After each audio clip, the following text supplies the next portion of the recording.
Good morning, everybody, and welcome to my channel. Today we have a fantastic game for our one of the kids, Karpov. He was 14 years old, and this is continue the series that we started, Karpov Path to the Top. In this game, Karpov shows us a very nice technique, really above his age, above his opponents even. Something just really unusual, which shows like his talent.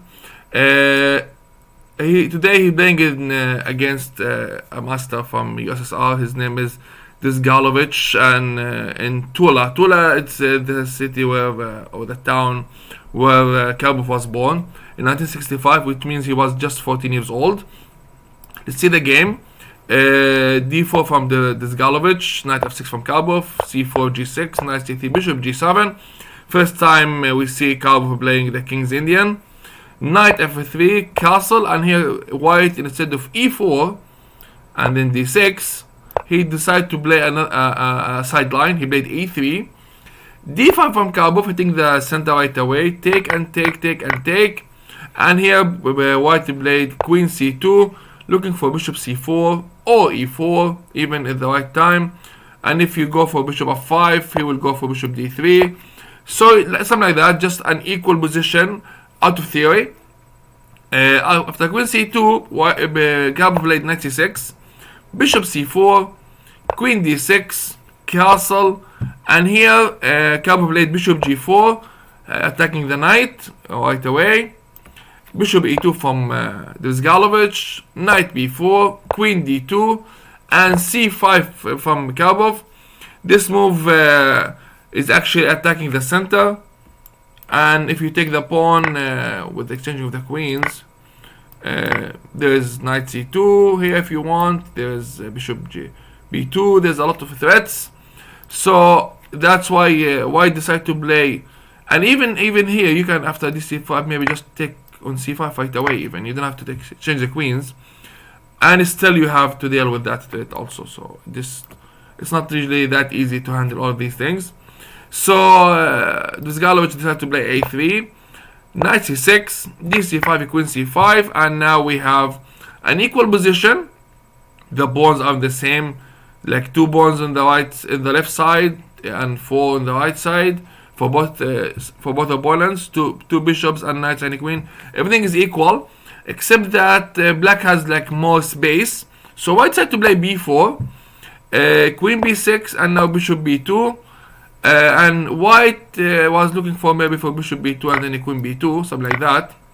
But Karpov has completely different idea. Again, he playing above his age. Like there was something really wonder about this kid. Look, fd8, queen c2, attacking the queen. Now bishop f5, attacking the queen again.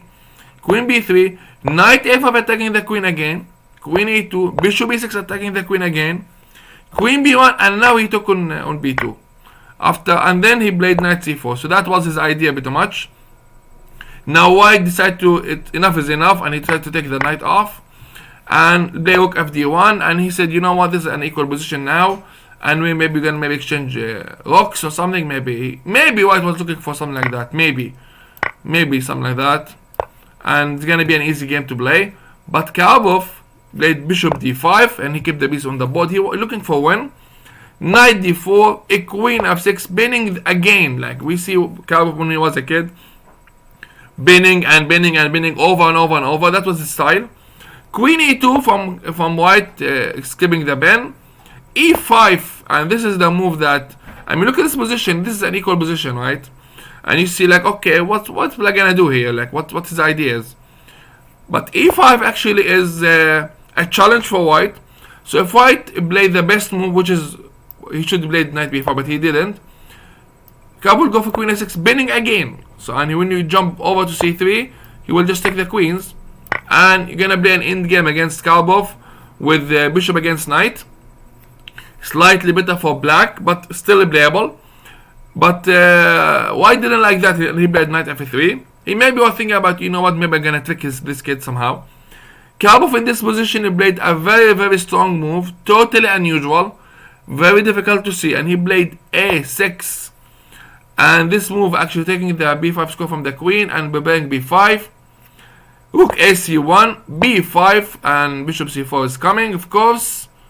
and that's actually the idea. Rook d2, bishop c4, take and take, and now queen b2, attacking the pawn with the knight and the queen. I think white was looking for this position, saying, you know what, you're gonna play rook e8 to protect your pawn. I'm gonna go for rook d1, and now I am in a good position.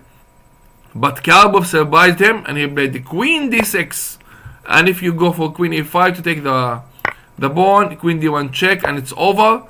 Yeah, if you take in this, it's checkmate. That's it. So after queen d6, white played h3, f6, defending the pawn on e5,